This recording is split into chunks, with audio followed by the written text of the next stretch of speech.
नमस्कार, स्वागत है आप सभी का हमारे इस चैनल पर। मैं आपको पढ़ा रहा था यूपी ट्रिपल एस सी पेट एग्ज़ाम का मॉडल पेपर और अभी तक मैंने आपको 3 मॉडल पेपर पढ़ा दिए हैं। तो तीनों मॉडल पेपर में मैंने आपको बताया था जो प्रश्न आपके होते हैं वो इतिहास, भूगोल, भारतीय संविधान, अर्थव्यवस्था, विज्ञान, सामान्य जागरूकता और सामयिकी के होते हैं। मतलब इसमें हिंदी, मैथ, रीजनिंग के प्रश्न आपके नहीं होते हैं, बाकी सारे प्रश्न, सारे टॉपिक्स होते हैं। तो चलिए चौथा मॉडल पेपर हम लोग इसको हल करते हैं। देखिए, सबसे पहला प्रश्न है, अशोक के शिलालेखों में कौन सी भाषा का प्रयोग किया गया है? तो ऑप्शन बी सही होगा, प्राकृत भाषा का प्रयोग किया गया है अशोक के शिलालेखों में।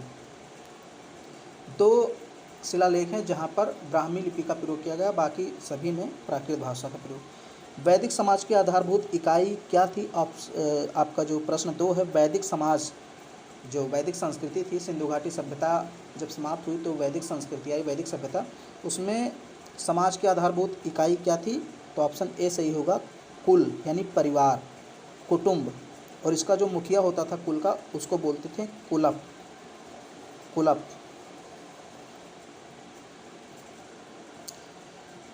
फिर यहाँ पर है 3 नंबर का प्रश्न, निम्नलिखित में से किस हड़प्पाकालीन स्थल से युगल समाधान का साक्ष्य मिला है? युगल समाधान यानी एक ही कब्र में 2 लोगों को दफनाया गया है, तो ऐसा साक्ष्य मिला है लोथल से। ऑप्शन ए सही हो जाएगा, लोथल। भारत में सबसे बड़ा बौद्ध स्तूप कहाँ स्थित है? चौथा नंबर प्रश्न है, भारत में सबसे बड़ा बौद्ध स्तूप तो सांची में स्थित है, सांची। ऑप्शन बी सही होगा, सांची कहाँ पर है? मध्य प्रदेश, एमपी में है। 5 नंबर का प्रश्न है, शिवाजी का राज्याभिषेक कहाँ हुआ? तो ऑप्शन ए रायगढ़ दुर्ग में हुआ, option A Raigarh Durg. 6 number का प्रश्न है, भारत छोड़ो आंदोलन कब प्रारंभ हुआ? भारत छोड़ो आंदोलन कब प्रारंभ हुआ? 9 अगस्त 1942 को। कहीं कहीं 8 अगस्त लिखा होता है, लेकिन यहाँ पर 9 अगस्त आपका सही होगा। 9 अगस्त 1942 को भारत छोड़ो आंदोलन प्रारंभ हुआ, ऑप्शन ए सही होगा। 7 नंबर का प्रश्न है आपका, अभिनव भारत नामक अंग्रेज विरोधी संगठन की स्थापना किसने की? अभिनव भारत एक संगठन था अंग्रेज़ों का विरोध करने के लिए, तो इसकी स्थापना किसने की? Veer Damodar Savarkar, VD. Savarkar. Option B आपका सही होगा, वी.डी. सावरकर। 8 नंबर का प्रश्न है, निम्नलिखित में से किसने 1857 के विद्रोह को षड्यंत्र की संज्ञा दी है? किसने कहा कि ये एक षड्यंत्र है, हिंदू और मुसलमानों ने मिलकर अंग्रेज़ों के खिलाफ एक षड्यंत्र रचा है, किसने कहा? तो ये बात कही जेम्स आउट्रम और डब्ल्यू टेलर ने कही थी, ऑप्शन ए सही होगा। 9 नंबर का प्रश्न है, 1905 में बम्बई में भारत सेवक समाज का स्थापना किया गया, किसने किया? गोपाल कृष्ण गोखले ने बम्बई में भारत सेवक समाज की स्थापना की, ऑप्शन ए सही होगा। 10 नंबर का प्रश्न है, किस वर्ष उड़ीसा बिहार से पृथक हो गया? किस वर्ष उड़ीसा बिहार से पृथक हो गया? तो 1936 में, ऑप्शन सी आपका सही होगा। 1936 में उड़ीसा और बिहार अलग हो गए। फिर यहाँ पर निम्नलिखित में से कौन सी झील भारत के पश्चिमी तट पर स्थित है? 11 नंबर का आपका प्रश्न है, कौन सी झील है जो भारत के पश्चिमी तट पर स्थित है? तो अष्टमुदी झील, जो कि पश्चिमी तट केरल में स्थित है, आप कह सकते हैं। ये देख लीजिएगा, मुझे थोड़ा सा कन्फ्यूज़न है कि कहाँ पर स्थित है, बट ये पश्चिमी तट पर है, इतना तो कंफर्म है। बाकी चिल्का आपकी उड़ीसा में है, पूर्वी तट पर है। पुलिकट, कोलेरू ये सब आंध्र प्रदेश, ये भी आपके पूर्वी तट पर है, लेकिन अष्टमुदी आपका पश्चिमी तट पर है। बाकी थोड़ा सा राज्य जो इसका है वो मुझे थोड़ा सा कंफर्म नहीं है। अष्टमुदी शायद केरल में है, देख लीजिएगा एक बार। 12 नंबर का प्रश्न है, काली मिट्टी के संबंध में निम्न में से कौन सा कथन सत्य है? कौन सा असत्य है? कौन सा कथन असत्य है आपको बताना है काली मिट्टी के बारे में। देखिए, पहला है, काली मिट्टी कपास की वृद्धि के लिए आदर्श होती है, बिल्कुल सही है। काली मिट्टी को हम लोग कपासी मिट्टी भी कहते हैं, रेगुर मिट्टी भी कहते हैं, तो ये तो बिल्कुल सही है ऑप्शन, लेकिन वो असत्य पूछ रहा है आपसे। फिर दूसरा पढ़िए, इसमें आर्द्रता को अधिक समय तक धारण करने की क्षमता होती है, बिल्कुल, ये आर्द्रता को बहुत, यानी कि नमी को धारण करने की क्षमता इसकी बहुत ज़्यादा होती है, ये भी बात सही है। तीसरा पढ़िए, सूखने पर काली मिट्टी में दरारें पड़ जाती हैं, ये भी बात सही है। अब चौथा देखिए, इसकी जुताई अधिक करनी पड़ती है, बिल्कुल गलत बात है। इसको काली मिट्टी को जुताई की बहुत कम आवश्यकता पड़ती है, इसलिए हम इसको बिना जुताई वाली मिट्टी कहते हैं या स्वतः जुताई वाली मिट्टी कहते हैं, क्योंकि ये खुद जुत जाती है एक प्रकार से। देखिए दरारें पड़ जाती हैं जब इसमें सूखने पर, तो ऐसा लगता है किसी ने इसको जोत दिया है, इसलिए स्वतः जुताई वाली मिट्टी काली मिट्टी को कहते हैं। ऑप्शन डी इसका गलत है। दुर्गापुर इस्पात संयंत्र किस देश के सहयोग से स्थापित किया गया? दुर्गापुर इस्पात संयंत्र, तो यहाँ पर ब्रिटेन, आपका ऑप्शन ए सही होगा। अगर पूछे आपसे कि भिलाई इस्पात संयंत्र, यहाँ पर ध्यान दीजिए थोड़ा सा, मैं बता देता हूँ आपको। दुर्गापुर तो आपका ब्रिटेन हो गया इस्पात संयंत्र, और भिलाई आपका हो गया रूस। जो भिलाई इस्पात संयंत्र है वो रूस हो गया, और बोकारो, जमशेदपुर, ये सब भी रूस की सहायता से ही स्थापित किए गए। अगर पूछ ले बोकारो इस्पात संयंत्र, जमशेदपुर इस्पात संयंत्र, भिलाई इस्पात संयंत्र, तो ये रूस। लेकिन अगर पूछ ले जर्मनी में, मतलब जर्मनी की सहायता से कौन सा स्थापित किया गया, तो राउरकेला, एक राउरकेला लौह इस्पात संयंत्र है, वो जर्मनी की सहायता से स्थापित किया गया। 14 नंबर का प्रश्न, चेंचू जनजाति किस प्रदेश के निवासी हैं? चेंचू, तो ये आंध्र प्रदेश के हैं। ऑप्शन बी आपका सही होगा, आंध्र प्रदेश। 15 नंबर का प्रश्न देखिए, मैथान, बाल पहाड़ी एवं तिलैया बांध, ये सब बांध के नाम हैं। मैथान बांध, बाल पहाड़ी बांध, तिलैया बांध किस नदी पर बनाए गए हैं? तो बराकर नदी पर बनाए गए हैं। ऑप्शन बी सही होगा, बराकर नदी। फिर यहाँ पर भारतीय संविधान के अनुच्छेद 352 के अनुसार राष्ट्रीय आपात की घोषणा निम्नलिखित में से किस परिस्थितियों में की जा सकती है? तो इसका ऑप्शन डी सही होगा, जब किसी देश से युद्ध हो जाए, या कि कोई बाहरी आक्रमण कर दे हमारे देश पर, या अपने देश में ही विद्रोह हो जाए, सशस्त्र विद्रोह, मतलब शस्त्र के साथ में कोई पार्टी या कोई लोगों का संगठन विद्रोह करते हैं। अगर ऐसी स्थिति बनती है तो राष्ट्रीय आपातकाल की घोषणा की जाती है अनुच्छेद 352 के तहत। अच्छा, मान लीजिए जैसे आपातकाल की परिस्थितियाँ 3 तरीके से होती हैं। एक तो ये हो गया 352, एक होता है 356। तो 356 में क्या होता है, अनुच्छेद 356 कब लागू होता है? ये राष्ट्रपति शासन इसको बोलते हैं। मान लीजिए किसी राज्य में वहाँ का मुख्यमंत्री या वहाँ का जो प्रमुख है वो सही से काम नहीं कर रहा है, संवैधानिक दायरे से हटकर काम कर रहा है, तो फिर राष्ट्रपति शासन वहाँ पर लागू हो जाता है। फिर मुख्यमंत्री नहीं है वहाँ पर, किसी कारण से वहाँ पर राज्य में मुख्यमंत्री कार्यभार नहीं संभाल रहा है, तो वहाँ पर राष्ट्रपति शासन लागू हो जाता है 356 के अनुसार। और एक और होता है आपातकाल की स्थिति 360, अनुच्छेद 360, तो वो कब लागू होता है? वित्तीय आपातकाल, मतलब वित्तीय आपातकाल के समय 360 लागू होता है।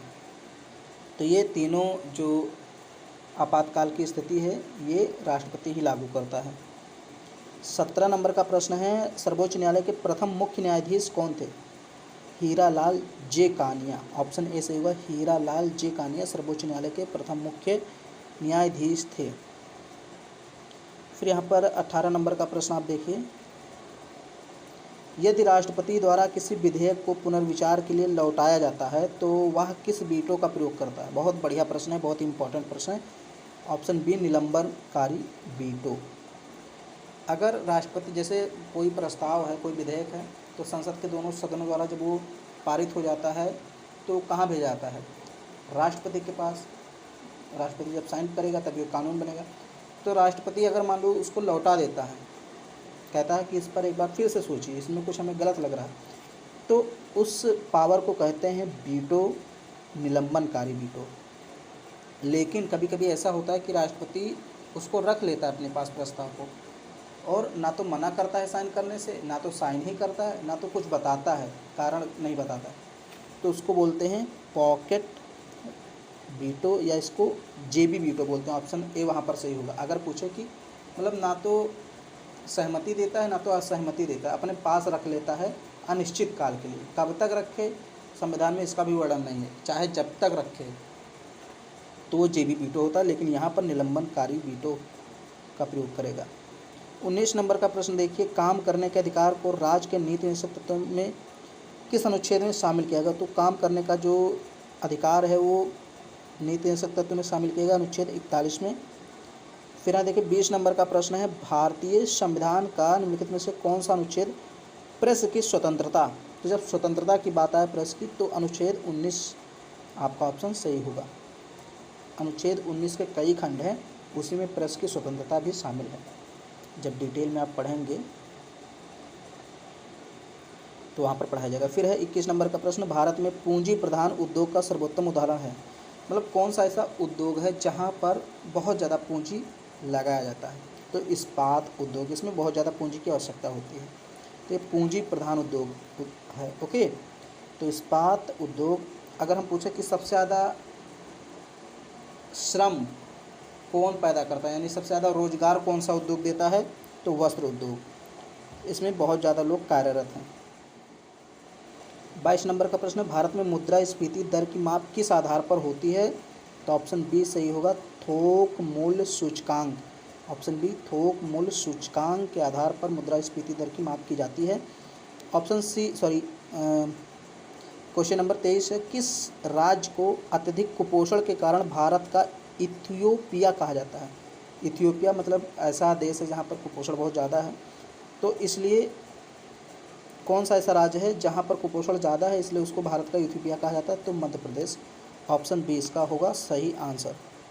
24 नंबर का प्रश्न है, मानव विकास सूचकांक HDI किस अर्थशास्त्री की देन है?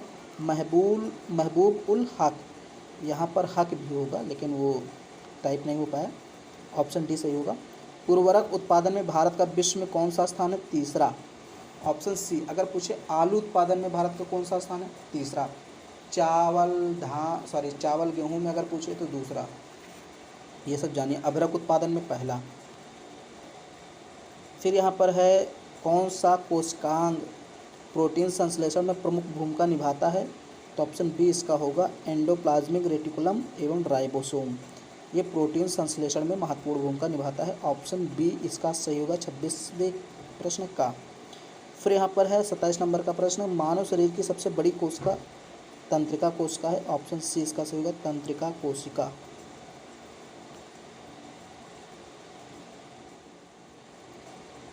28 नंबर का प्रश्न है, प्रकाशीय फाइबर किस सिद्धांत पर कार्य करता है? पूर्ण आंतरिक परावर्तन पर कार्य करता है प्रकाशीय फाइबर। ऑप्शन डी आपका सही होगा।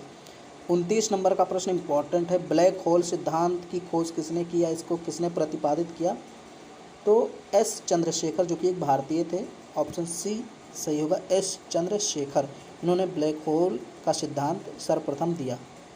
30 नंबर का प्रश्न है, 2 या 2 से अधिक शुद्ध पदार्थों को किसी भी अनुपात में मिला देने से क्या बनता है? तो ऑप्शन सी मिश्रण बनता है। 2 या 2 से अधिक अनुपात अगर निश्चित अनुपात में मिलेंगे तो यौगिक बनेगा, अगर किसी भी अनुपात में मिल गए तो मिश्रण बनेगा। 31 नंबर का प्रश्न, संगीत सम्राट तानसेन के गुरु कौन थे? हरिदास। ऑप्शन बी, हरिदास तानसेन के गुरु थे। फिर यहाँ पर आपका जो है 32 नंबर का प्रश्न है, अमजद अली खान निम्नलिखित में से किस संगीत वाद्य से संबंधित है? सरोद। मतलब किस वाद्य यंत्र से संबंधित हैं? कौन सा यंत्र बजाते हैं? तो अमजद अली खान सरोद बजाते हैं, सरोद। ऑप्शन बी सही होगा। फिर 33 नंबर का प्रश्न, चप चार कूट त्यौहार किस राज्य में मनाया जाता है? चप चार कूट त्यौहार मिजोरम में मनाया जाता है। ऑप्शन सी सही होगा, मिजोरम। 34 नंबर का प्रश्न, विनोबा भावे द्वारा स्थापित पवनार आश्रम कहाँ स्थित है? तो महाराष्ट्र में। पवनार आश्रम की स्थापना किसने की? विनोबा भावे। कहाँ पर की? महाराष्ट्र में। ऑप्शन ए सही होगा, पवनार आश्रम महाराष्ट्र। 35 नंबर का प्रश्न, आनंद भवन कहाँ है? इलाहाबाद में। बहुत ही आसान प्रश्न है, ऑप्शन ए सही होगा। प्रिंस ऑफ वेल्स म्यूजियम कहाँ है? मुंबई में। Option C. 36 नंबर का प्रश्न, Prince of Wales Museum Mumbai में। 37 नंबर का प्रश्न, किस महाद्वीप में सरीसृप नहीं पाए जाते हैं? अंटार्कटिका में। मतलब रेंगने वाले जीव जो हैं वो नहीं पाए जाते हैं अंटार्कटिका में। ऑप्शन बी सही होगा, अंटार्कटिका महाद्वीप। 38 नंबर का प्रश्न, विश्व में सबसे शुष्कतम मरुस्थल कौन सा है? यानी सबसे जो है कि सबसे शुष्क मरुस्थल, यानी कि सबसे शुष्क, वहाँ पर वर्षा होती ही नहीं, आप कह सकते हैं। शुष्क का मतलब गर्म मत समझना, गर्म और शुष्क दोनों में अंतर है। गर्म का मतलब तापमान ज़्यादा होगा, लेकिन शुष्क का मतलब वहाँ पर नमी नहीं होगी, वहाँ पर बरसात नहीं होगी। तो वो है अटाकामा मरुस्थल, यहाँ पर बहुत ज़्यादा शुष्कता रहती है। अटाकामा मरुस्थल कहाँ है? तो चिली में है। चिली एक देश है, दक्षिणी अमेरिका का देश है चिली, जिसकी राजधानी है सेंटियागो। मरे डार्लिंग नदी कहाँ बहती है? देखिए, मरे डार्लिंग नदी ऑस्ट्रेलिया में बहती है। ऑप्शन डी सही होगा, इम्पॉर्टेंट है। अब आपके 10 प्रश्न करंट अफेयर्स के रहेंगे और ये अगस्त के आपके करंट अफेयर्स हैं। मैं एक महीने का ले लेता हूँ, किसी में अगस्त, किसी में जुलाई, किसी में जून, किसी में फरवरी, ऐसे। तो आज मैंने अगस्त का लिया है।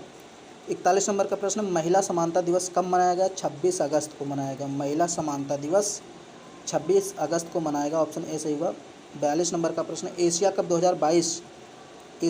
2022 क्रिकेट टूर्नामेंट का 15वां संस्करण कहाँ आयोजित किया गया? तो आप सभी लोगों ने देखा, श्रीलंका ने जीता भी है पाकिस्तान को हरा करके। यूएई में, संयुक्त अरब अमीरात में, यानी यूनाइटेड अरब अमीराट्स, यहाँ पर आयोजित किया गया। श्रीलंका ने फाइनल में हरा दिया पाकिस्तान को, जो कि बहुत ज़्यादा खुश हो रहा था भारत को हरा करके। तो 43 नंबर का आपका प्रश्न है, महिलाओं के 57 किलोग्राम वर्ग में विश्व कैडेट जूडो चैंपियनशिप 2022 में स्वर्ण पदक जीतने वाली पहली भारतीय कौन थी? लिंथोई चनम्बम। देखिए नाम थोड़ा अजीब है, लिंथोई चनम्बम। ये सब असल में ये सब इंग्लिश में था, लेकिन मैंने इसको ट्रांसलेट किया है हिंदी में, इसलिए थोड़ा सा यहाँ पर नाम अजीब है, लिंथोई चनम्बम, याद रखिए आप। 44 नंबर का प्रश्न है, अंतरिक्ष गतिविधि की निगरानी रखने के लिए भारत की पहली वेधशाला कहाँ पर स्थापित की गई है? तो ऑप्शन सी, उत्तराखंड में स्थापित की गई है। 45 नंबर का प्रश्न है, कौन से राज्य की सरकार अंतर्राष्ट्रीय हवाई अड्डे का नाम शहीद भगत सिंह के नाम पर रखने पर सहमत हो गई है? तो पंजाब और हरियाणा। पंजाब, हरियाणा और चंडीगढ़, ये 3 राज्य ऐसे हैं जिनकी राजधानी चंडीगढ़ ही है। तो इन्होंने अपने यहाँ अंतर्राष्ट्रीय हवाई अड्डे का नाम बदलकर शहीद भगत सिंह रखने पर सहमति व्यक्त की है। 46 नंबर का प्रश्न, धर्म या विश्वास के आधार पर हिंसा के कृत्यों के शिकार लोगों की स्मृति में अंतर्राष्ट्रीय दिवस कब मनाया गया? 22 अगस्त को। बहुत सारे ऐसे लोग होते हैं जो हिंसा के शिकार हो जाते हैं, तो उनके लिए एक अलग से दिवस मनाया गया 22 अगस्त को। फिर यहाँ पर है पिच ब्लैक 2022 वायु शुद्ध अभ्यास का मेज़बान कौन सा देश है? ऑस्ट्रेलिया। देखिए एक अभ्यास है पिच ब्लैक 2022 वायु युद्ध है, मतलब वायु में कैसे युद्ध किया जाता है, जो कि मारक बहुत सारी मिसाइलें होती हैं, तो उसका अभ्यास किया गया। तो ऑस्ट्रेलिया में किया गया। Make in India number 1 mission किसने लॉन्च किया है, किस राज्य ने? तो दिल्ली ने, यानी कि दिल्ली के जो मुख्यमंत्री हैं सीएम अरविंद केजरीवाल, उन्होंने लॉन्च किया मेक इंडिया नंबर 1। 49 नंबर का प्रश्न है, यूनाइटेड किंगडम में भारत के अगले उच्चायुक्त के रूप में किसे नियुक्त किया गया है? विक्रम दोराय स्वामी। ये इंपॉर्टेंट प्रश्न है। यूनाइटेड किंगडम, यूके यानी इंग्लैंड में, ब्रिटेन में आप कह सकते हैं, किसको उच्चायुक्त नियुक्त किया गया है? विक्रम दोराय स्वामी। लास्ट प्रश्न है आपका चौथे मॉडल पेपर का, रक्षा अनुसंधान एवं विकास संगठन और भारतीय नौसेना ने सतह से हवा में मार करने वाली, ध्यान दीजिए, सतह से हवा में मार करने वाली vertical launch short range missile का नाम क्या है? VL, और ये क्या है SR से SAM, ये जो भी नाम है इसका सफल परीक्षण कहाँ पर किया है? तो चांदीपुर उड़ीसा के तट पर, चांदीपुर उड़ीसा के तट पर, Chandipur off the coast of Orissa, नहीं उड़ीसा के तट पर चांदीपुर में इसका जो है कि सफल परीक्षण किया है। ऑप्शन बी आपका सही होगा। तो ये टोटल आपके 50 क्वेश्चन हो गए चौथे मॉडल पेपर के, यानी कि आपके 200 क्वेश्चन हो गए मॉडल पेपर की अगर बात करें। 4 मॉडल पेपर मतलब 200 क्वेश्चन। तो आप इनको देखिए, प्रश्न यहाँ से आ सकते हैं। अगर वीडियो आपको पसंद आ रही है तो इसको लाइक कर दीजिए, शेयर कर दीजिए। चैनल पर पहली बार आए चैनल को सब्सक्राइब जरूर कीजिए।